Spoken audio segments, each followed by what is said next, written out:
Assalamualaikum warahmatullahi wabarakatuh.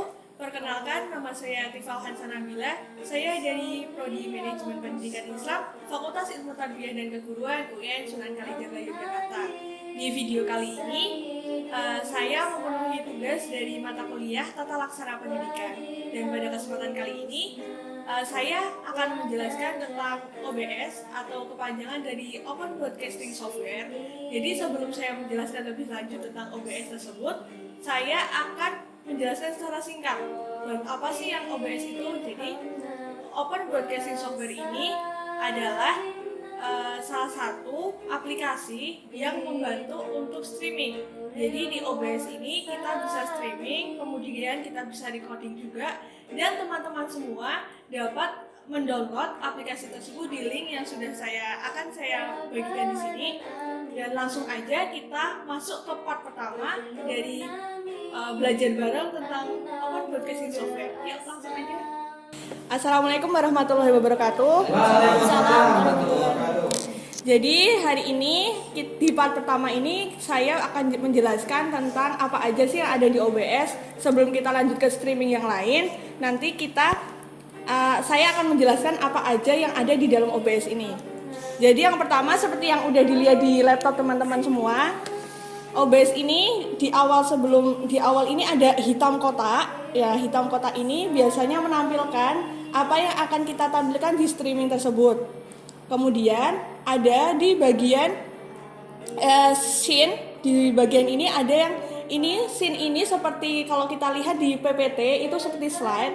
Jadi ini unlimited, dan di slide ini nanti saya akan jelaskan menambah-nambah slide-slide apa aja yang ada di scene tersebut.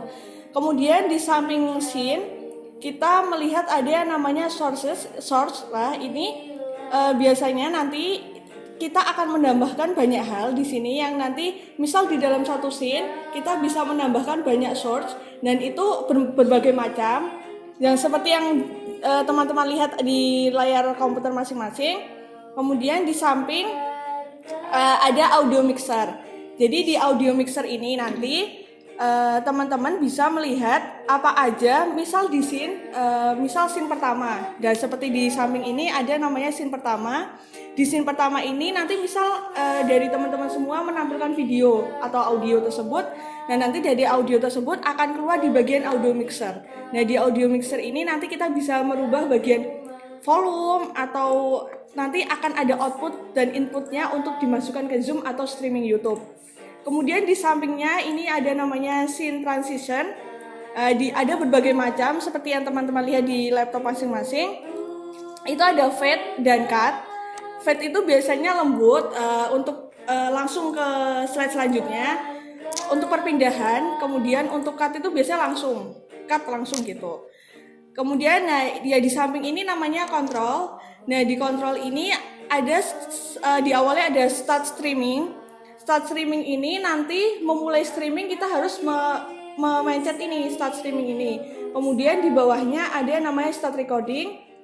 Di start recording ini nanti apa aja ada di OBS seperti video, audio akan masuk di start recording tersebut. Kemudian ada di bawahnya yaitu studio mode. Nah, kalau teman-teman pencet nih yang bagian studio mode, nanti akan menjadi dua. Seperti ini, akan menjadi dua. Kemudian menjadi dua ini, yang pertama sebelah kiri ada tertulis preview. Nah, preview ini di sini kita bisa ngedit apa aja sebelum kita ke program. Nah, di program ini apa yang akan kita tampilkan di streaming tersebut.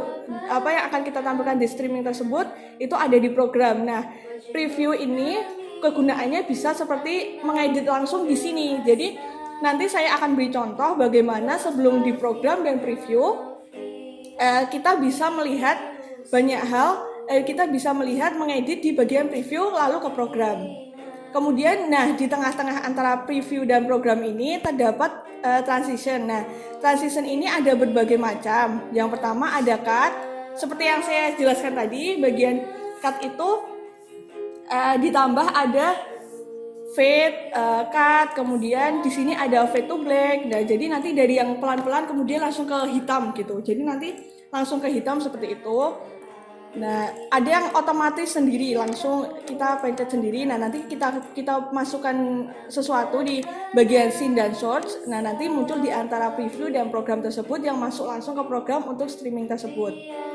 Kemudian di bagian setting, nah nanti yang kita tahu di bagian setting ini ada banyak hal di bagian setting. Di bagian setting ini kita yang biasa kita gunakan untuk streaming. Nanti kita akan jelaskan di part selanjutnya, di part 3. Saya akan menjelaskan bagaimana sih streaming melalui YouTube dan Zoom secara langsung. Di bagian audio juga nanti akan saya jelaskan.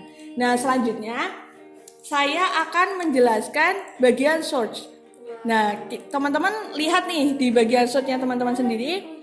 Itu terdapat yaitu yang pertama audio input capture.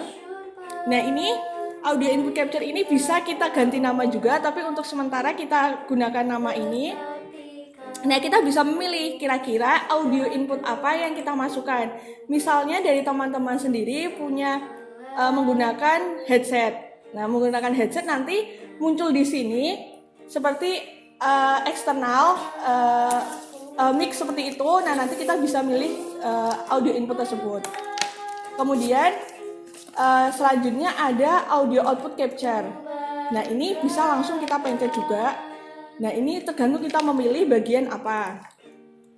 Selanjutnya ada browser. Nah, ini langsung aja karena namanya, kalau teman-teman gampang nanti untuk mengecek kira-kira streaming ini itu khususnya untuk apa. Nah, nanti bisa langsung diberi nama tersebut.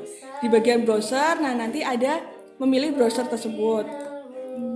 Kemudian ada bagian color source. Nah, ini untuk membuat gambar kalau di situ kita bisa pilih warna-warna. Nah, ini bisa ngedit sendiri atau teman-teman punya gambar terus teman-teman pick screen di situ. Kemudian dipilih oke. Nah, nanti keluar di sebelah sini. Nah, contoh di sini di bagian preview ini kita bisa langsung transition. Nah, transisi ini ada banyak pilihan yang seperti saya jelaskan tadi. Ada bagian cut. Nah, sekalian dipraktekkan sama teman-teman. Ada bagian fade juga. Nah, itu nanti bisa digunakan untuk transisi yang lebih mudah untuk teman-teman. Kemudian selanjutnya ada image seperti memasukkan gambar. Nah, di situ nanti teman-teman bisa masukkan gambar. Nanti kita praktekkan bersama yang bagian masukkan gambar sekalian untuk kita langsung streaming ke Zoom di part kedua. Kemudian nah, kita nanti bisa milih di sini gambar apa yang akan kita pilih. Kemudian ada beberapa image slideshow juga seperti gambar, tapi nanti bisa langsung berjalan seperti pilihan tersebut. Nah, ini ada, kita okekan. Nah, selain di scene 1 ini, kita juga bisa bikin scene kedua. Untuk menggampangkan ini, kita bisa menulis kedua, tidak harus scene kedua seperti itu. Nah, di kedua ini kita bisa tambahkan yang baru. Nah, tadi saya menjelaskan hanya sampai image slideshow. Kemudian kita media source. Media source ini, nah ini bisa kita memasukkan video juga. Nah, video ini, tapi biasanya saya menggunakan di bagian VLC video source. Nah, tapi kalau misalnya biasanya di laptop teman-teman itu nggak ada VLC, jadi gunakan aja media source aja, tidak apa-apa. Kemudian ada text GDI ini yang bisa kita lihat sebagai running text. Nah, nanti kita praktekkan juga bagian running text sebelah sini. Kemudian ada video capture device dan nanti kita memasukkan OBS. OBS ke sini bisa menggunakan ini. Nah, ini nanti kita bisa menggunakan banyak pilihan tersebut. Kemudian ada window capture. Nah, yang video capture tadi maksud saya memasukkan kamera di sebelah situ, kemudian window capture untuk memasukkan seperti ini. Kalau teman-teman biasa lihat itu kita sering share screen ya di Zoom. Nah, ini bisa kita kurang lebih sama seperti window capture, tinggal kita okekan kayak gitu. Nah, ini kurang lebih yang biasa kita pakai ini. Nah, untuk teman-teman part 1 cukup sampai di sini aja. Nanti kita akan lanjut di part kedua. Untuk teman-teman, terima kasih. Wassalamualaikum warahmatullahi wabarakatuh. Waalaikumsalam warahmatullahi wabarakatuh. Gimana nih teman-teman? kita udah bareng-bareng belajar di part 1. Sampai jumpa di part selanjutnya. Wassalamualaikum warahmatullahi wabarakatuh.